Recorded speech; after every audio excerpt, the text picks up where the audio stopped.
afternoon, Raju. Hi, good afternoon, Sean. How are you? I'm doing quite well. Thank you so much for joining today. Really appreciate it. My pleasure. Anytime. I think the last time we talked, you were probably standing in a room somewhere on a tropical island. I was next to you. We were training something around leadership, or maybe it was disc profile, something like that. Do you remember when that was? I think that was. Wow, that's a few years ago. Quite a few years ago, actually. Maybe 6 years ago or something like that. 6, 7 years ago. But yeah, I think it was the overall topic was leadership, and DISC was one of the components that we had put in for the leadership program. Obviously, because we want leaders to understand themselves, their styles, and the people that they're dealing with. So it just makes sense. Well, let's start off, I think, by just introducing you to the audience and letting them Okay, get to know you a little bit. So, if you want to just tell us a little bit about EHP and a little bit about your background. sure. My name is Raju, Raju. Born in India. I've lived in Hong Kong for next month will be 60 years, 60. So I know I look young, but I'm 64. Uh, I deliver training programs in English and Cantonese because I grew up in Hong Kong, so I speak the language fluently. I used to work for Dale Carnegie, and before that, I was in the hospitality industry. So I was working for the Hiltons until after Dale Carnegie, I decided to open up my own, which was in 1995.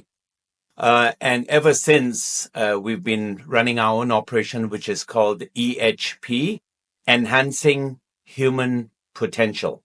What we want to do is we want to help people grow and develop. So it doesn't matter which industry they're in.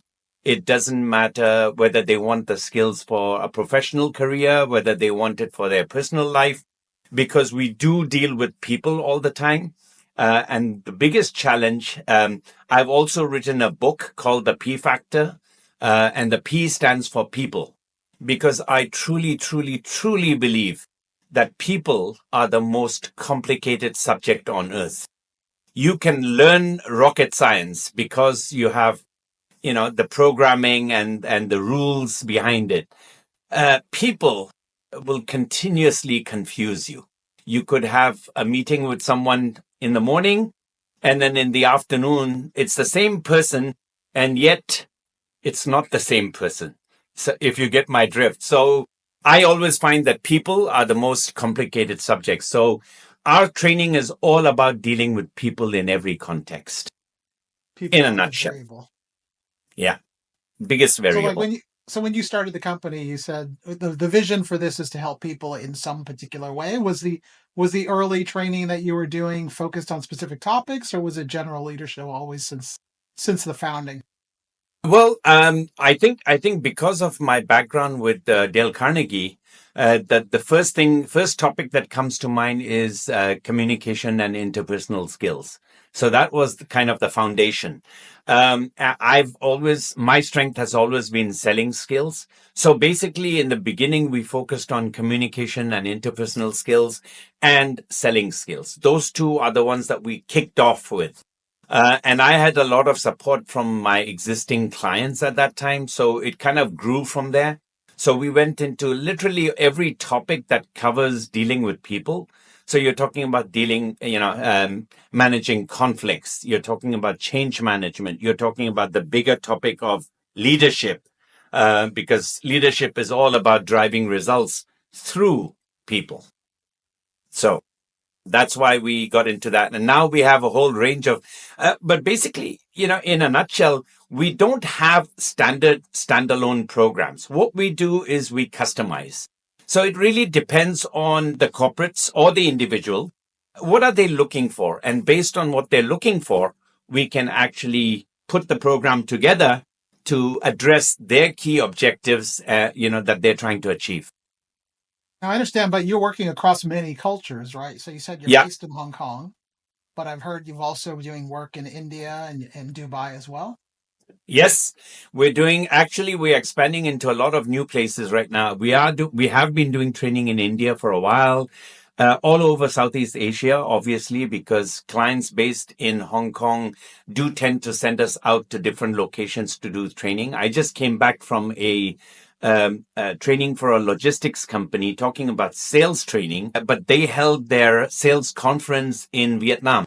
So I was in Ho Chi Minh City last week, actually 2 weeks ago, but we've also been invited by the government of the Saint Martin Caribbean Islands.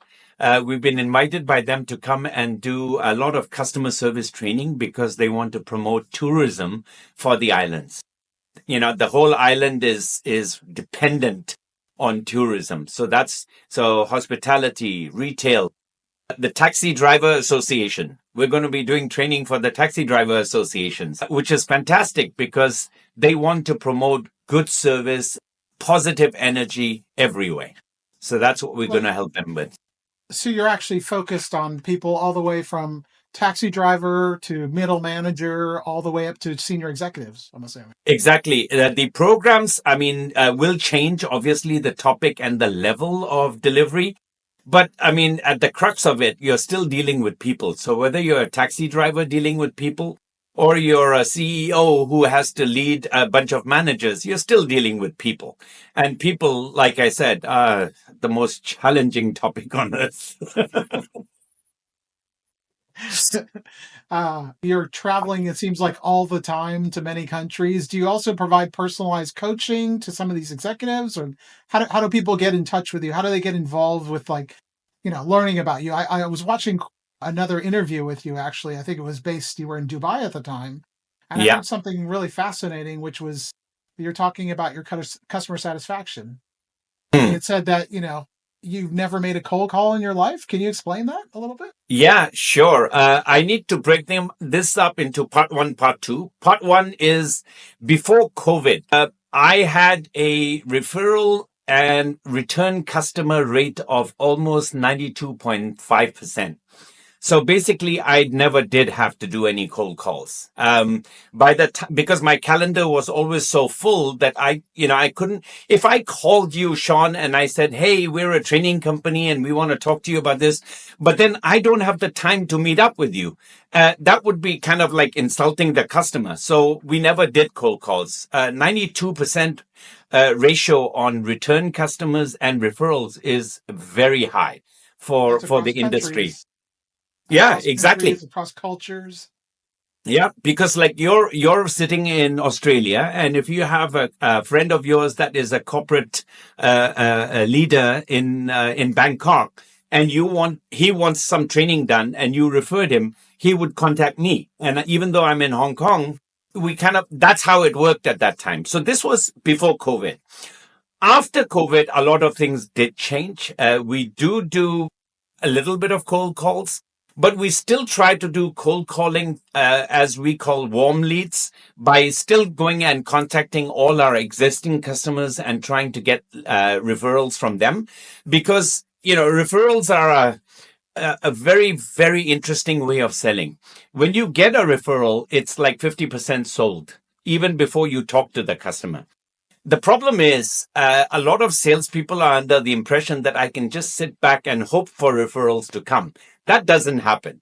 So, I mean, my motto is if you don't ask, you don't get. So, what we're doing, we're actually going out and asking. Now, this contradicts what I said earlier because before COVID, I didn't have to ask. I was getting 92.5% referrals. So I never had to do the effort. Now, yes, we are actually reaching out to clients and asking for referrals, asking for connections, asking for your contacts who might have a requirement for training services. Now, be it a corporate training for all levels, or be it a senior manager or a CEO who wants to do a one-on-one coaching for himself.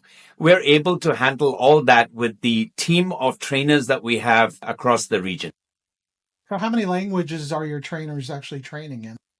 We have English, Thai, We have Mandarin and Cantonese, obviously, with the initial base of trainers.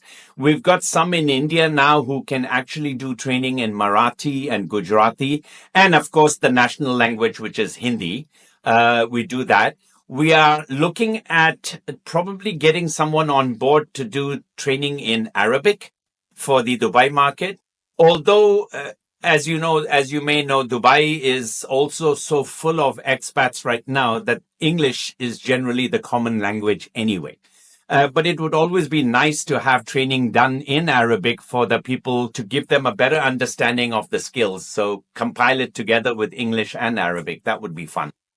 So with so much varied experience you've had from what 1990, sorry, what was the year you said? 1990? 1995.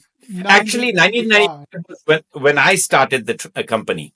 I was already with Dale Carnegie and another training organization before that. So I got into the training business in 1988. So knowing that experience from 1988 till today, and you've seen so many cultures and so many types of leaders, what's a common kind of trait or characteristics that you see are the ones that really stood out?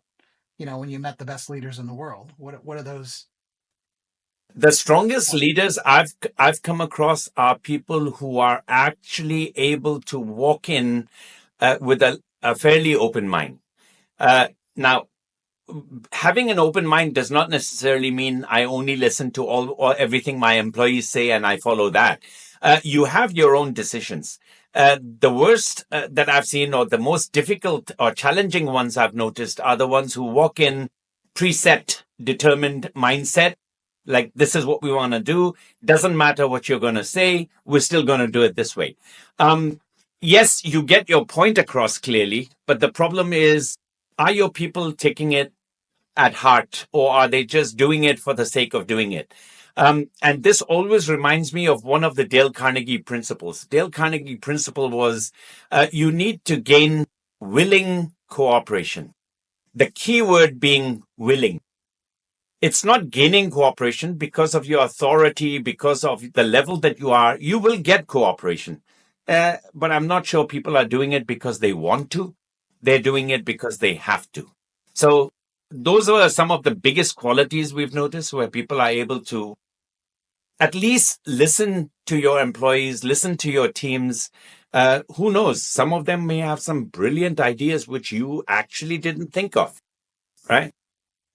So having been on this side of the table, let's say this side of the table as the person instructing leaders, or let's say facilitating leadership training and skills and development, personal development, what are the kind of the leadership lessons that you've learned on your side?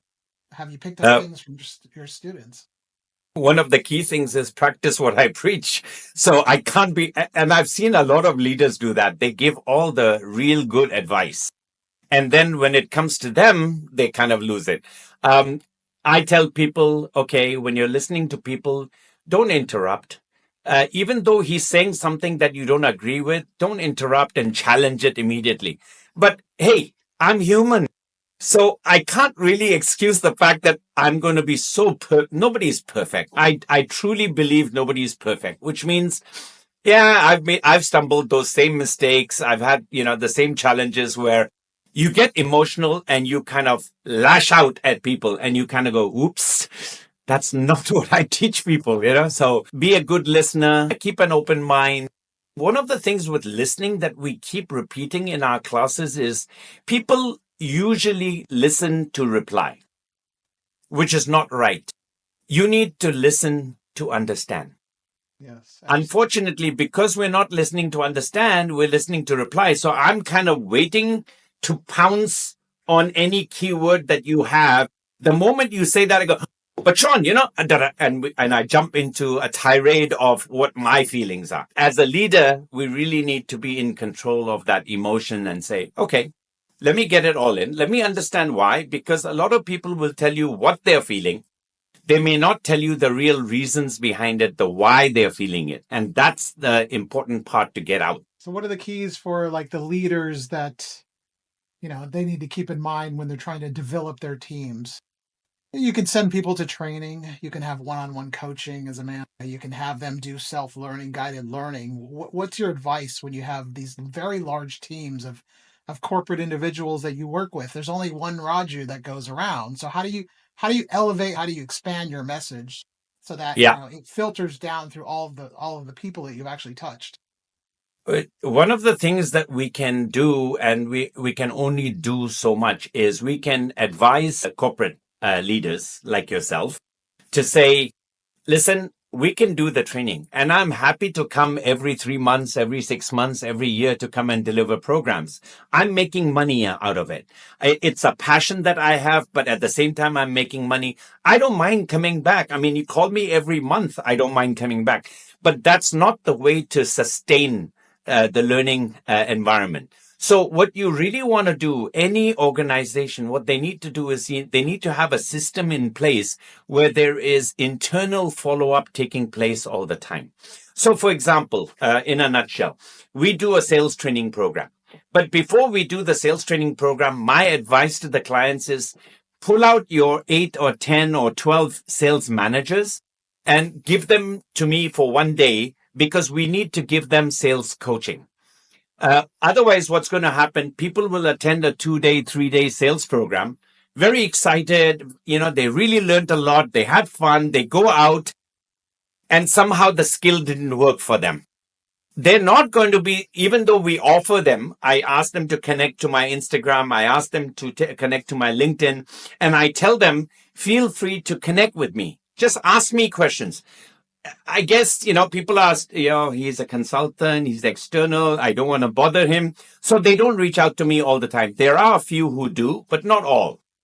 They need someone internally who they can go back to. And like Sean is their boss, they need to go back to Sean and say, hey, listen, Raju taught us this skill about asking this question. I tried it. It didn't work.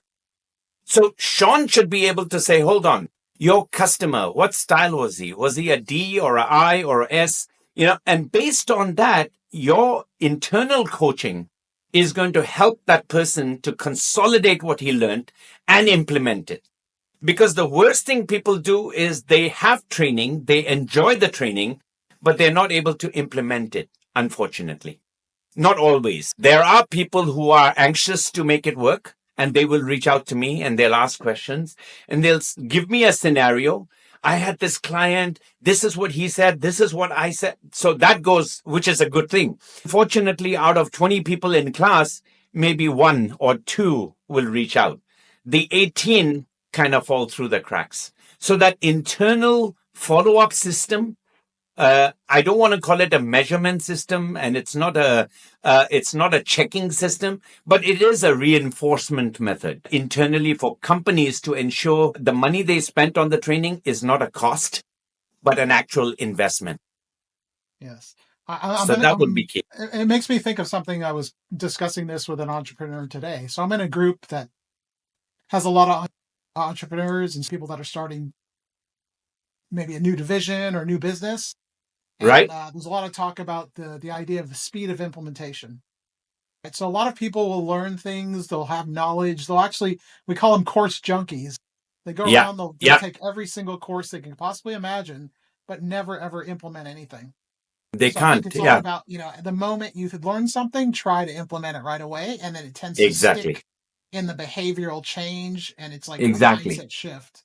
I think Exactly. that's probably it's having the right leader, of course, that's kind of pushing you, challenging you, making sure that you're taking motions and actions that are getting you to the destination you need to be, but also Yeah. inspiring you and pulling you, not pushing you all the Yeah. time, but pulling you as well, That's the making key sure word. that, Yeah.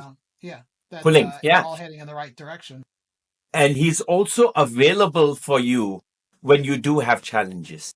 I mean, I don't know if you've come across this in my early days before I opened up my own company. One of the challenges was as an employee, your boss will always tell you, hey, listen, my door is always open. Come and talk to me anytime. I actually tried that a few times, but they're rushing out for a meeting. They're too busy. They're on a phone call. And I'm going like, oh, forget it. It's just too difficult to get them. So I'm kind of like, I'll stumble on myself and try and make it work, you know. But see, at least I had the drive to try and try and try and try again. There are people who'll try one or two times and just give up. And that's where the execution falls off. They learn a lot. That's overload of information. They learn a lot. We actually get them to practice it in class because we're worried people will walk away from the class with a lot of knowledge, but not be able to use it. So we try and give them as much practice as possible. Even then, when you're actually out in the real marketplace and you use the skill, if it works, fantastic. It encourages you to continue using. If it doesn't work, where do I go? So I can't call Raju. He's in Hong Kong. I'm in Dubai. So let me ask my boss. And your boss says, "Oh, didn't you learn that in class already?" So it kind of defeats the whole purpose, right? So that's why we encourage them to have this reinforcement method internally, because they really need that to stabilize and practice the skills. Well, it's having that growth mindset and having that idea that you don't actually have all the answers sometimes. You actually need to just No, keep trying, and you learn by what do you call it, failure or lessons. You're learning. trial and error. Yeah. It's Yeah. trial